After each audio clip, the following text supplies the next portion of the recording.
Hello friends, data cleaning में अब तक हम डिस्कस कर चुके हैं कुछ 5-6 बेसिक ऑपरेशंस।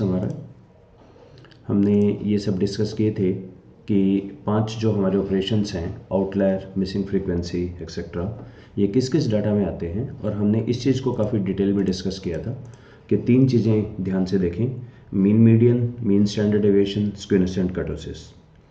तो रेशियो डाटा पे आगे क्वेश्चन ये आता है कि चलो ये समझ आ गया आउटलायर हैं, तब आगे क्या करना होता है हमें। तो आगे रेशियो डाटा में हम यूज़ कर सकते हैं सिलेक्ट केस, जो मैंने एक्सप्लेन किया है यहाँ पे। SPSS ऑप्शंस नाम की एक प्लेलिस्ट है, इसमें सिलेक्ट केस वगैरह हमने बता रखे हैं कि आपका जैसे लेस देन 200 या लेस देन 400 को आप कर दीजिए कि डीसिलेक्ट कर दीजिए। इसमें सिलेक्ट डीसिलेक्ट वगैरह यहाँ डिस्कस किए हैं। अगर आप यही काम एक्सेल में करें तो एक्सेल में हम फ़िल्टर यूज़ कर सकते हैं। ये फ़िल्टर ऑप्शन मैंने यहाँ पे बता रखा है। और एक्सेल में एक और भी चीज़ एडवांटेज हमारे पास होती है जो हम आगे बात करेंगे। नॉमिनल डाटा के लिए एक यहाँ डाटा वैलिडेशन यूज़ किया जाता है टूल। डाटा वैलिडेशन को मैंने एक्सप्लेन किया हुआ है एक्सेल की प्लेलिस्ट में। ये 3 वीडियो हैं: फिल सीरीज़, डाटा वैलिडेशन, क्वेट एक्सेट्रा, एक टर्मिनेट लगाना। ये कुछ 4-5 चीज़ें हैं जो एक्सेल में आई ऑलवेज रिकमेंड कि डाटा एंट्री एक्सेल में ही करें, तो वो प्रॉब्लम नहीं आएगी जो हमारे कोई भी इम्प्रॉपर कोड है। अगर हमारे पास ये मिसिंग फ्रीक्वेंसी के लिए मैंने एक अलग प्लेलिस्ट बना रखी है जो आपको इसी प्लेलिस्ट के बाकी वीडियोस में मिल जाएगी, और कुछ ये आर स्टूडियो में आपको मिलेगा। इसमें बेसिकली हम डिफ़ॉल्ट एक प्रोफाइल लेके चलते हैं रिस्पोंडेंट का, और अगर कोई मिसिंग है तो हम मानते हैं कि डिफ़ॉल्ट प्रोफाइल के जो कैरेक्टरिस्टिक्स हैं वो मिसिंग के हम एट्रीब्यूट कर देते हैं। इसमें हम जो अगर कोई कैटेगरी जिसमें बहुत ही कम डाटा हो उसको मर्ज नहीं कर सकते दूसरों में, क्योंकि ये नॉमिनल है, तो उसको हम डीसिलेक्ट करते हैं। ये भी एक्सेल में, SPSS में, एक्सेल में फ़िल्टर से और SPSS में सिलेक्ट केस से यूज़ कर सकते हैं। Next ordinal data.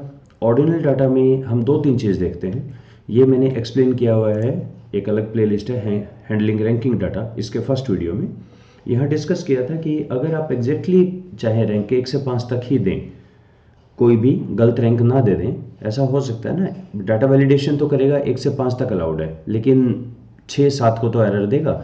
लेकिन 5 को अगर आपने 2 बार दिया तो ये तो एक खुद में प्रॉब्लम है। तो उनका टोटल करके हम चेक कर सकते हैं या फ्रीक्वेंसी लेके चेक कर सकते हैं। ये सब मेथड के कैसे रैंकिंग डाटा के ऊपर डाटा क्लीनिंग ऑपरेशंस करते हैं, फर्स्ट वीडियो में मैंने डिस्कस किया हुआ है। बाकी डाटा वैलिडेशन यहाँ भी यूज़ कर सकते हैं, और अगर कोई मिसिंग हो तो उसको लास्ट से फिल कर सकते हैं।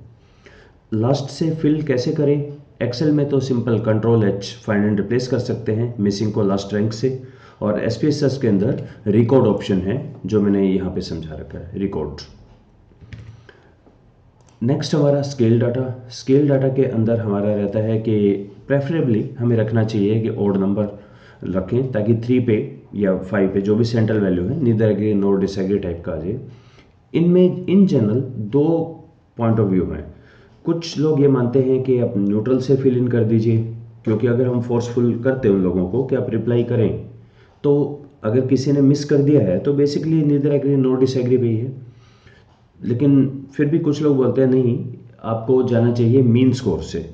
तो मीन स्कोर में एक प्रॉब्लम ये आती है, अगर आपके पास स्केल डाटा है, आप मीन निकालें, मोस्ट ऑफ द टाइम ये आपका एक डेसिमल्स में आता है। और आपको याद है ना, स्केल डाटा में कोडिंग का तो एक मीनिंग होता है, 1 का एक मीनिंग है, 2 का मीनिंग है, 2.13 का तो कोई मीनिंग ही नहीं है।